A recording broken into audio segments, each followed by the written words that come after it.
হাওড়া কর্পোরেশনকে পরিকল্পিতভাবে বন্ধ করে রেখে দিয়েছিল তৃণমূলের সরকার মমতা বন্দ্যোপাধ্যায়ের নির্দেশে।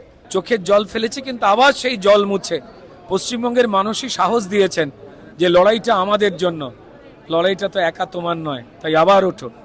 এই মুহূর্তে আমাদের সঙ্গে রয়েছেন শিবপুরের জয়ী বিধায়ক রুদ্রনীল ঘোষ। রুদ্র, জয়ের পর শিবপুরের মানুষের প্রত্যাশা আরো বেড়ে গেছে। প্রথম টার্গেট হিসেবে প্রথম 3টি কাজ কি হতে পারে?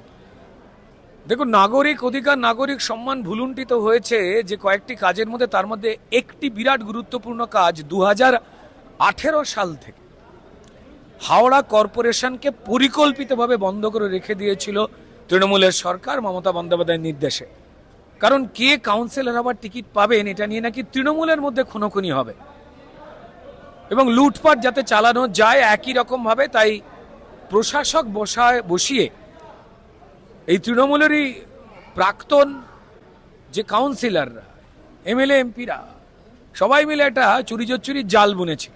তাই ইমিডিয়েটলি যাতে নাগরিক পরিষেবা যা 2018 সাল থেকে বন্ধ হয়ে রয়েছে, যাতে ড্রেন, পাঁক, রাস্তা, জল নিকাশি বন্দোবস্ত থেকে শুরু করে সবকিছু যে তছনছ হয়ে গেছে, যাতে সেই বিষয়টাকে আবার চালু করে যায়, জনপ্রতিনিধি দেওয়া যায়, কাউন্সিলর দেওয়া যায়, পুরপিতা দেওয়া যায়, সেই গুরুত্বপূর্ণ কাজটাকেই ইমিডিয়েটলি স্টার্ট করতে হবে।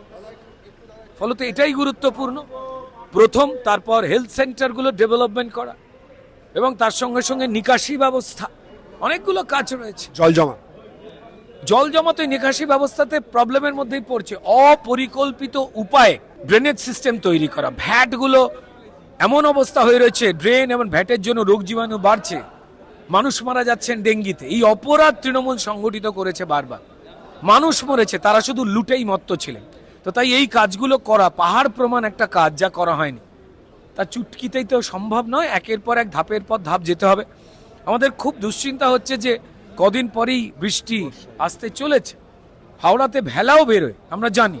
বৃষ্টি না হলেই যেখানে গোড়ালি অব্দি জল, নিকাশি ব্যবস্থা ঠিক, তারপর রাস্তায়, না হলে জল এসে রাস্তাগুলোকে আবার খারাপ করে দিয়ে বেরিয়ে যাবে, রোগ জীবাণু ছড়াবে, স্কিন ডিজিজ বাড়ছে।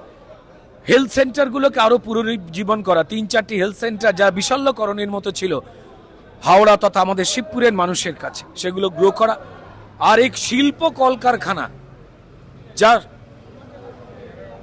আহত হয়েছে তুমুল ভাবে, যা রোজগার দিত মানুষকে, সসম্মানে মজবুত করত হাওড়া তথা এমনকি ভারতবর্ষকে অর্থনীতিতে একটা বড় যোগান দিত, সেগুলো তছনছ করে দেওয়া হয়েছে। তাই ব্যবসায়ী সমিতি বা ওখানে যারা চেম্বার অফ কমার্সের সঙ্গে যারা রয়েছেন, সেই বসা আলোচনাগুলো, তাদের মতামত নিয়ে কাজগুলো করা বিরাট গুরুত্বপূর্ণ। বামেদের চলছে না, চলবে না, ধর্মঘট ভেঙে দাও, গুঁড়িয়ে দাও, এটা করে স্লথ করা হয়েছে 34 বছর ধরে। আর তৃণমূলের এসো সবাই লুট করি স্লোগান দিয়ে তারা সর্বনাশ করেছেন। তো এই অন্ধকারের যে প্রাসাদ মানুষের নাগরিক অধিকারকে ছিনিয়ে নিয়েছে এতগুলো বছর ধরে, 34+15 50 বছরের মতো, তা ম্যাজিকের মতো সমাধান করা সম্ভব নয়, মানুষও জানেন। তাই প্রত্যেকটা মুহূর্তে যারা বিশেষজ্ঞ রয়েছেন, যারা ইঞ্জিনিয়াররা রয়েছেন, স্পেশালিস্টরা রয়েছেন, তাদের সঙ্গে কথা বলে, শুধু আমি শিবপুরের বিধায়ক হিসেবে নয়, বাকি অন্যান্য যারা বিধায়করা রয়েছেন তারাও পরামর্শ করে এগোতে চাইছেন। আর তার সঙ্গে সঙ্গে নাগরিক মতামত, বিভিন্ন সেক্টরের যারা নাগরিকেরা রয়েছে, মায়েদের বোনেদের সঙ্গে আলোচনা শুরু হবে। তারা নারী নিরাপত্তা বা নারীর সশক্তিকরণের ক্ষেত্রে কি চাইছেন, আরও কি হলে ভালো হয়, সেটা আমরা জানার চেষ্টা করছি। যারা ব্যবসায়ী সমিতির, কল কারখানা, তারা কি চাইছেন, যুব সম্প্রদায় তারা কি চাইছেন, হাতে কাজ তো অবশ্যই চাই, তার সঙ্গে আরও কি, এই আলোচনাগুলো দরকার। কারণ মানুষই এই সরকারকে নিয়ে এসেছে অন্ধকারকে দূর করবার জন্য, তারা দায়িত্ব তুলে দিয়েছেন অনেক ভরসা করে। শেষ প্রশ্ন, টালিগঞ্জে কি এবার রুদ্রনীল ঘোষের দায়িত্ব নাকি দাপট, কোনটা? সরকারি সিনেমা হলে রুদ্রনীল ঘোষের সিনেমা বাড়তি আনন্দ?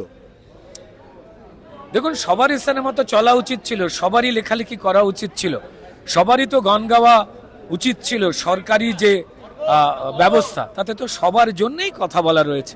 কিন্তু দুর্ভাগ্যজনকভাবে পরিষ্কার শুধুমাত্র আমি না, বহু শিল্পী, লেখক, পরিচালক, অভিনেতা, অভিনেত্রী, টেকনিশিয়ানস যারা দেখতে পেতেন অন্যায়কে, যারা কথা বলতেন, তাদের ভাত কেড়ে নেওয়া হয়েছে। হ্যাঁ, হয়তো আমারটা একটু বেশি আক্রমণ হয়েছে, গাড়ি বাড়ি বেচতে হয়েছে, ব্যাংক অ্যাকাউন্ট খালি হয়ে গেছে, চোখের জল ফেলেছে, কিন্তু আবার সেই জল মুছে পশ্চিমবঙ্গের মানুষই সাহস দিয়েছেন যে লড়াইটা আমাদের জন্য, লড়াইটা তো একা তোমার নয়, তাই আবার ওঠো।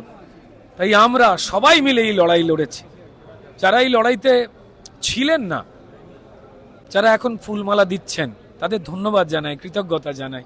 কিন্তু তারা যদি ওই সময় আরেকটু কাঁধরা শক্ত করে বলতেন যে বন্ধু চল, তোর কথাগুলো আমাদের সবার কথা, তাই এই লড়াইটা সবার আমাদের, তাহলেই অন্ধকার বোধহয় অনেক আগেই সবাই মিলে দূর করতে পারতাম। যাই হোক, কারুর উপরে মান নেই, অভিমান নেই, প্রতিহিংসা নেই, কিচ্ছু নেই। ভারতীয় জনতা পার্টির একটাই কথা, আমাদের সরকারের একটাই কথা, ভয় আউট, ভরসা ইন। ধন্যবাদ রুদ্র। কথা বললাম রুদ্রনীল ঘোষের সঙ্গে এবং তিনি ইতিমধ্যেই বললেন বিধায়ক হিসেবে তার প্রথম প্রায়োরিটি অবশ্যই করে থাকবে হাওড়া পুরসভার নির্বাচন। নজর থাকবে আমাদেরও, আপনাদের চোখ থাকুক এই সময় লাইভে।